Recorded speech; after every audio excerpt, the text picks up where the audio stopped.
Di suatu malam, seorang pengusaha kaya raya merasa cemas karena penggelapan pajak yang dilakukan perusahaannya kini telah terbongkar. Dia sendiri berencana untuk melarikan diri dari Korea Selatan sebelum polisi berhasil menangkapnya. Tapi tiba-tiba, tiga pria bertopeng tiba-tiba masuk dan dengan tenang menyuntikannya dengan narkoboy.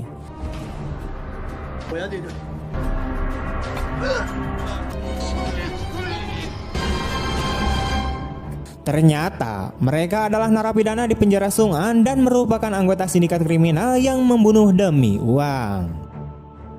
Keesokan paginya, sang pengusaha ditemukan tewas karena overdosis narkoboy dan kasusnya ditutup tanpa indikasi pembunuhan. Sementara itu, Song adalah seorang mantan polisi yang dihukum dan masuk ke penjara yang sama. Dia dihukum karena merusak barang bukti dan bahkan menyuap. Ia sendiri juga dijuluki sebagai Grim Reaper karena ia selalu berhasil menghabisi target-targetnya. Karena sifatnya yang tidak ramah, dia langsung berkelahi begitu ia turun dari bus. 알아보노 이 씨발놈아 우리가 상종하지 말고 그냥 우가리를 주 오랜만에 꼴통이 하나 들어왔네. 아이 개새끼야 못 붙는 아이 씨발 야 Tanpa sepengetahuannya, ia baru saja memasuki sebuah penjara dengan banyaknya geng yang dikuasai oleh sindikat kriminal yang sangat kuat. Pada malam harinya, dia langsung diganggu oleh teman sekamarnya dan dipukuli terus-menerus. Ternyata teman-teman sekamarnya dipimpin oleh Changgil, yaitu seorang ketua geng yang pernah dijebloskan Song saat ia masih menjadi seorang polisi. Changgil kemudian mengencingi Song, namun Song malah tertawa terus-menerus. Changgil membuka sumpah Song dan Song menggigit lehernya hingga berdarah. 힘들어요? 네가 저거 처럼 놈하고 같은 방에 살게 될지 누가라? 웃어? 옛날에 뭐 Song menyandera Changgil dan menuntut untuk bertemu dengan kepala penjara. Kemudian dia bertemu dengan kepala penjara dan menuntut perlakuan khusus yang ditolak oleh kepala penjara. Penjaga mengantarnya keluar, tetapi kemudian sindikat kriminal datang untuk mendukung kepala penjara. Untuk kedua kalinya malam itu, dia dipukuli dan diseret ke sebuah pabrik.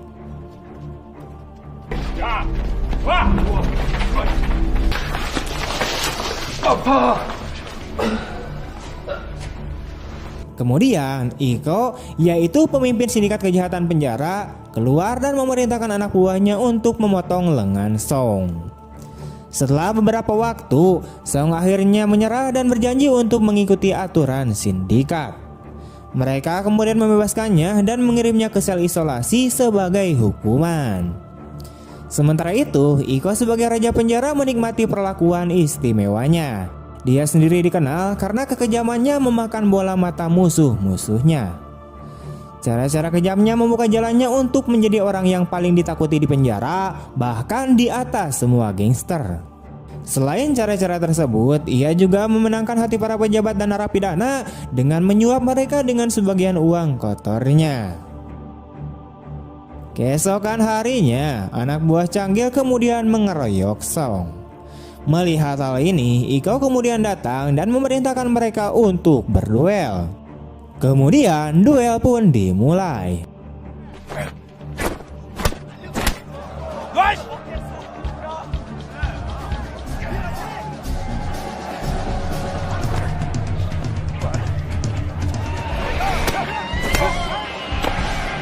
우리다 이 Kemudian ia menendang dadanya dan memberikan pukulan terakhirnya yang menghasilkan kemenangan baginya.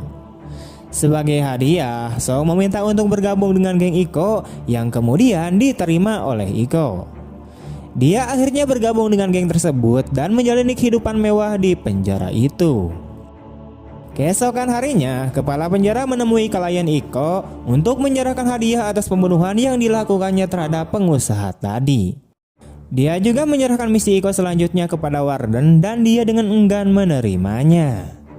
Sementara itu, Song bertemu dengan teman sekamar barunya yaitu Antek-Antek Iko yang melakukan pembunuhan untuk klien. Dia terkejut mengetahui bahwa mereka semua adalah profesional dalam pekerjaan mereka, mulai dari berangkas, ahli bedah, kepala tentara, dan bahkan tukang daging. Kemudian Wardan menemui Iko untuk memberikan hadiah dan rincian misi selanjutnya.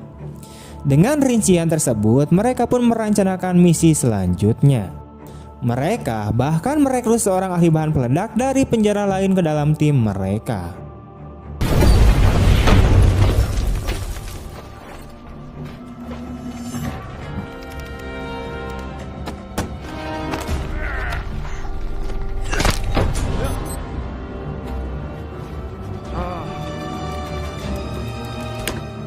Dalam hitungan menit, mereka masuk ke lokasi target, membuka berangkas dan mencuri beberapa barang di sana.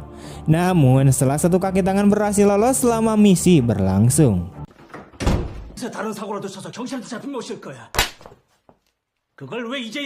Berita tersebut kemudian sampai ke telinga kepala sipir dan ia memerintahkan anak buahnya untuk segera menangkapnya.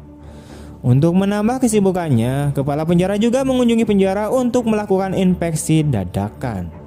Ia langsung merasa janggal dengan Iko yang ditunjuk sebagai tahanan teladan. Namun Iko melawan dan berencana untuk membunuh Sip. Untungnya Song mendukung Iko dan memecahkan ketegangan dan dia malah dipukuli oleh para penjaga. Sebelum pergi, Sip memerintahkan Wardan untuk membersihkan kekacauan. Kejadian tersebut kemudian membuat Iko merasa berhutang budi pada Song sehingga mereka pergi keluar untuk menyantap makan kesukaan Song. Selama makan malam, Iko semakin yakin dengan kesetiaan Song sehingga ia memberinya misi untuk menangkap kaki tangan yang berhasil lolos pada misi sebelumnya dengan imbalan $100.000. Keesokan harinya, Song pun memulai misinya. Dengan keahliannya sebagai polisi, dia dengan mudah menemukan pembobol penjara.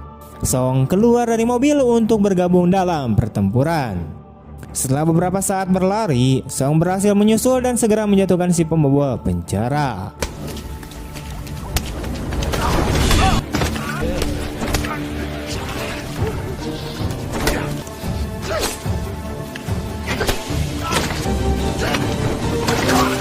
Pembawa penjara kemudian dibawa kembali ke penjara dan Iko memerintahkannya untuk bunuh diri. Song kemudian menerima uangnya, tetapi ia sendiri merasa bersalah karena telah membantu membunuh pembawa penjara. Keesokan harinya, Song ditunjuk sebagai tangan kanan Iko. Iko mengajari Song tentang banyak hal untuk bertahan hidup di penjara dan membujuknya untuk berusaha sekuat tenaga untuk bergabung dengan sindikat tersebut. Ketika Song sedang bersih-bersih, dia secara tidak sengaja melihat kepala penjara menyimpan sebuah rahasia di kantornya dan berencana untuk memeriksanya nanti.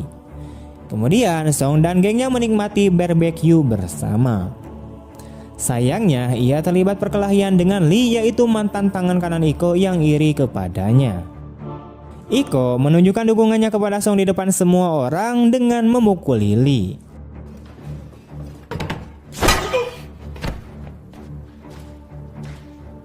Sementara itu, Changgil menyadari perubahan hati Lee, jadi dia mengajaknya untuk bersekongkol melawan Iko dan dengan berat hati dia pun menyetujuinya. Sementara itu, Song telah menyusup ke kantor Wardan dan mengetahui rahasianya. Ternyata Wardan telah menyimpan bukti yang memberatkan bahwa Iko menerima misi dari klien. Dari salah satu rekaman, Song mengetahui bahwa Iko adalah orang yang telah membunuh saudaranya karena dia terlalu dekat dalam mengoreksi informasi tentang sindikat penjara sebagai reporter. Keesokan harinya, klien datang ke penjara untuk mendiskusikan misi selanjutnya secara langsung dengan Iko. Song memata-matai mereka dan menyadari ada yang aneh dengan Lee. Ia juga melihat Changgil dan anak buahnya memasuki ruangan. Ternyata Changgil akan mengeroyok Iko hari ini untuk mengambil posisinya sebagai raja penguasa penjara. Untuk memulai perkelahian, Iko melemparkan panci berisikan minyak panas ke salah satu anak buah Changgil dan dengan kejam mencungkil bola matanya dengan sendok. Sementara dia melakukan itu, dia mengancam semua orang yang mengejarnya. Reaksinya menurunkan semangat anak buah Changgil.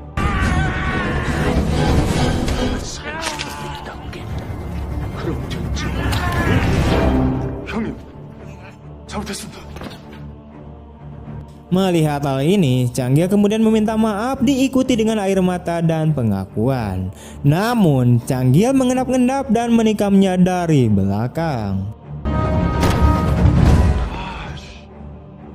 Tiba-tiba, Song masuk ke dalam ruangan dan kembali menyelamatkan Iko.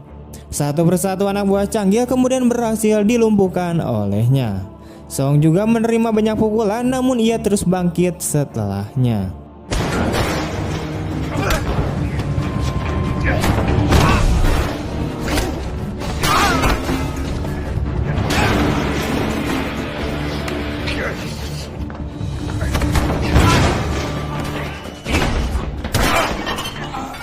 Ketika dia akan ditikam, Iko kemudian menyelamatkannya dan pertarungan pun dihentikan setelah para penjaga masuk. Di rumah sakit, Song terbangun dan teringat akan masa lalunya. Dia saat itu mengingat melihat mayat kakaknya yang setelah dibunuh oleh Iko. Namun polisi tidak memiliki bukti untuk melanjutkan kasus ini ke Iko.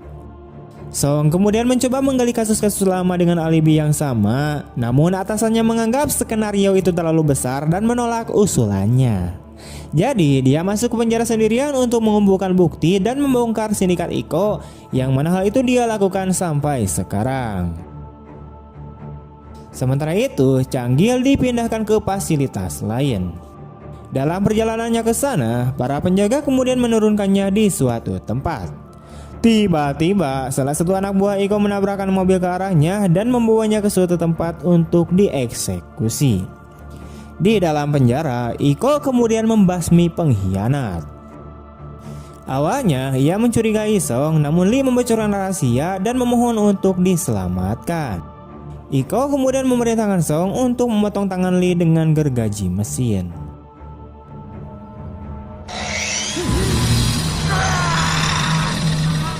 Melihat hal ini, para antek kemudian semakin takut dan sekarang menghormati Song. Namun di dalam hati, Song takut tindakannya saat menyusup ke dalam sindikat akan mengubah siapa dirinya yang sebenarnya. Iko kemudian menyadari bahwa Song sedang goyah, jadi dia berbagi tujuan dengannya. Dia berencana untuk mengambil alih semua penjara di Korea dan meminta Song untuk membantunya.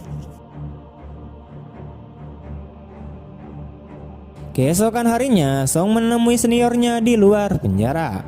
Dia kemudian menyerahkan salah satu rekaman sipir kepadanya dan menjelaskan semua kondisi di dalam penjara. Song bertekad untuk melihat misi ini sampai akhir untuk membalaskan dendamnya. Sementara itu, Warden bertemu dengan Sip. Sip mengetahui bahwa Warden telah menerima uang dari Iko dan ia berencana untuk mengungkapnya. Kemudian Warden menemui Iko untuk membebaskannya dari penjara. Dia melakukan ini untuk membersihkan kekacauan di dalam yurisdiksinya, namun solusi tersebut tidak disambut baik oleh Iko. Dia menolak usulan tersebut dan berencana untuk membunuh kepala penjara sendiri.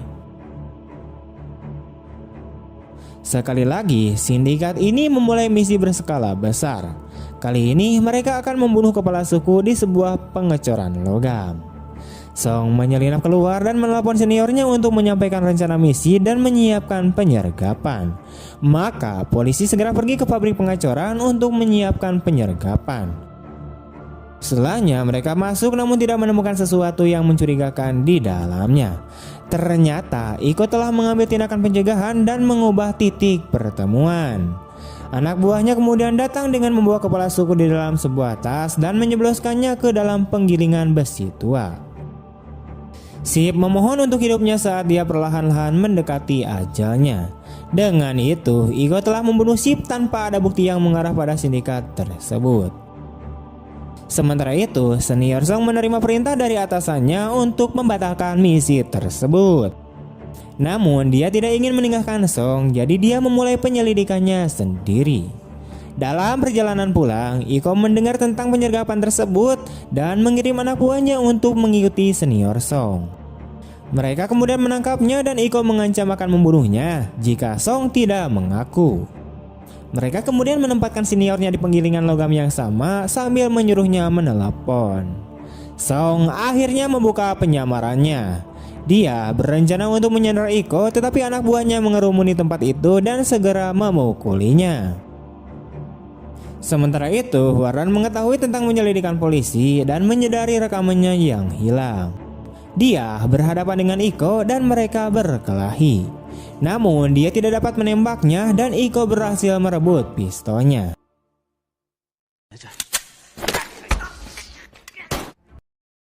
Dia menunjuk sipir baru dan membunuh sipir sebelumnya dengan segera. Kemudian Iko memerintahkan anak buahnya untuk menggunakan Song sebagai kambing hitam atas pembunuhan Warden. Mereka berencana untuk membuatnya seolah-olah dia bunuh. Segera mereka kemudian mengangkat Song, namun tekadnya untuk hidup sangatlah kuat.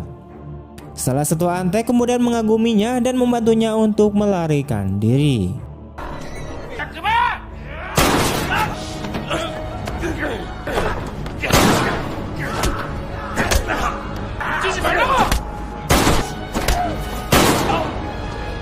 Di tengah keributan, Song memukuli antek-antek itu satu persatu. Kemudian dia keluar dari ruangan untuk menyembunyikan diri, sementara penjaga dalam keadaan siaga untuk menemukan Song. Para penjaga menggeledah satu persatu ruangan. Beruntung salah satu teman lamanya menyembunyikannya dan mengobati lukanya. Kemudian dia pergi ke fasilitas pribadi Iko dan membakarnya. Dalam beberapa menit, api menyebar membuat Iko dan para penjaga waspada. Song juga membawa sebuah tangki bensin dan membakarnya di base camp Iko.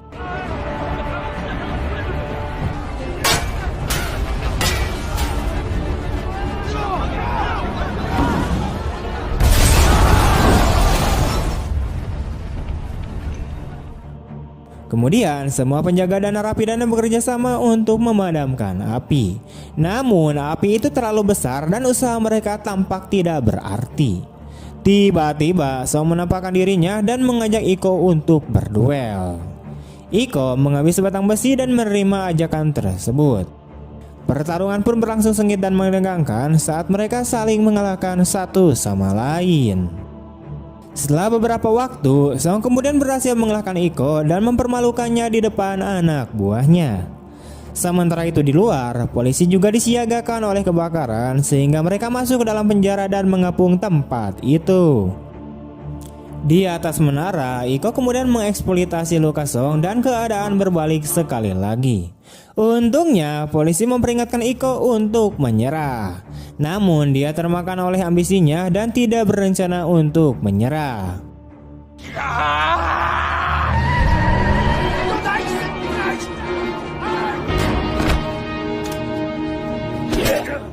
Song kemudian menangkapnya saat lengah dan memukuli Iko sambil tertawa.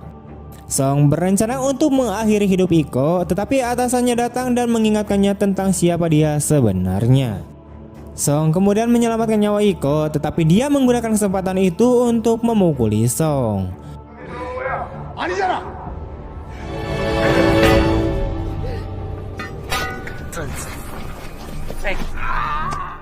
Pada akhirnya, polisi menembak Iko dan kemudian membunuhnya.